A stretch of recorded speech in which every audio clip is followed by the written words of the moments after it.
Pertanyaan kedua murid Yohanes Pembaptis kepada Yesus, "Di manakah engkau tinggal?" mengingatkan kita pada peristiwa sebelumnya, yaitu peristiwa Natal. Persis persoalan tempat tinggal ini menjadi pergulatan tersendiri bagi Yesus bersama keluarga kudusnya.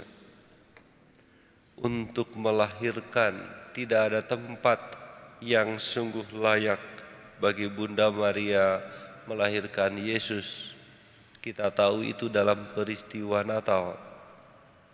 Dan kemudian juga ketika sakit melahirkan itu belum pulih, mereka juga harus mengungsi ke Mesir. Apa yang terjadi di Mesir tidak digambarkan. Yesus sejak kelahirannya selalu menemukan kesulitan untuk menemukan tempat yang layak secara manusiawi. Dan hari ini kita mendengar pertanyaan dua murid itu, "Di manakah engkau tinggal?"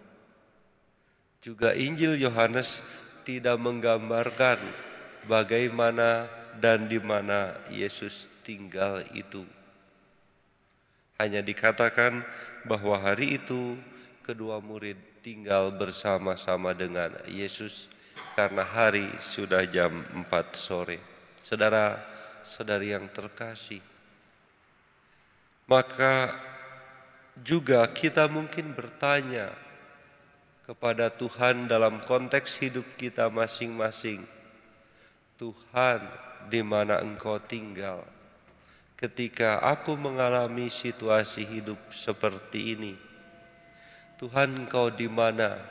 Kenapa Engkau belum juga mengabulkan doa-doaku?" Dan seterusnya dan seterusnya.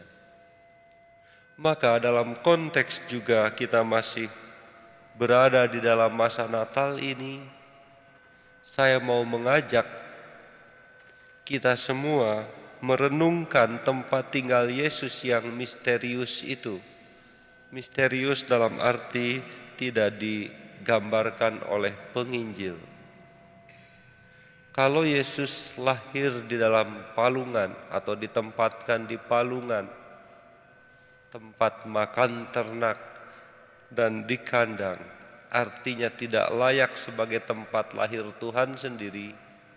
Saya mau mengajak kita untuk merenungkan, bahkan menjadikan hati kita yang penuh luka, selain sukacita tentu saja, penuh dosa, ada banyak ketakutan, kekhawatiran, jatuh bangun di dalam hidup. Bagaimana hati kita yang mengalami dinamika kita demikian itu kita buka, biarkan Yesus lahir di situ, biarkan Yesus ditempatkan dalam palungan hati kita, dan biarkan Yesus tinggal di sana. Tidak layak, berdosa, ya, buka saja, biarkan Tuhan tinggal di sana, di dalam hati kita. Maka ketika kita bertanya atau orang bertanya, "Tuhan, di manakah Engkau tinggal?" mereka akan menemukan Tuhan melalui sikap hidup kita sendiri, karena Tuhan tinggal di dalam palungan hati kita. Atau juga kita bisa menjadikan rumah kita, tempat tinggal kita, menjadi tempat tinggal bagi Tuhan. Bahwa rumah itu tidak nyaman, di mana pasangan suami istri mungkin penuh konflik, relasi orang tua anak tidak baik-baik saja, ada yang sakit, ada yang bermasalah, jatuh bangun di dalam ekonomi, dan seterusnya, atau bahkan mungkin juga situasi relasi yang tidak baik-baik saja dan berkepanjangan antara misalnya menantu dengan mertuanya di dalam rumah itu. Buka saja pintu rumahnya, biarkan Tuhan tinggal di situ. Sehingga ketika orang bertanya, di manakah Tuhan engkau berada?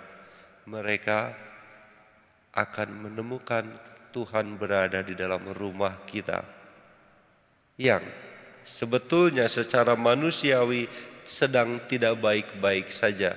Tetapi karena Tuhan tinggal di dalam rumah kita, kita menjadi lebih tegar, lebih kuat, dan mampu menghadapinya.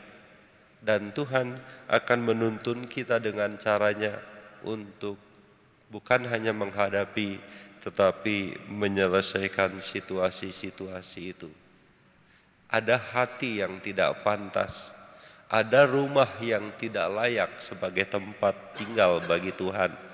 Tapi buka saja, biarkan Tuhan tinggal di sana, maka Tuhan sendiri yang akan melakukan apa yang kita perlukan di dalam hidup kita.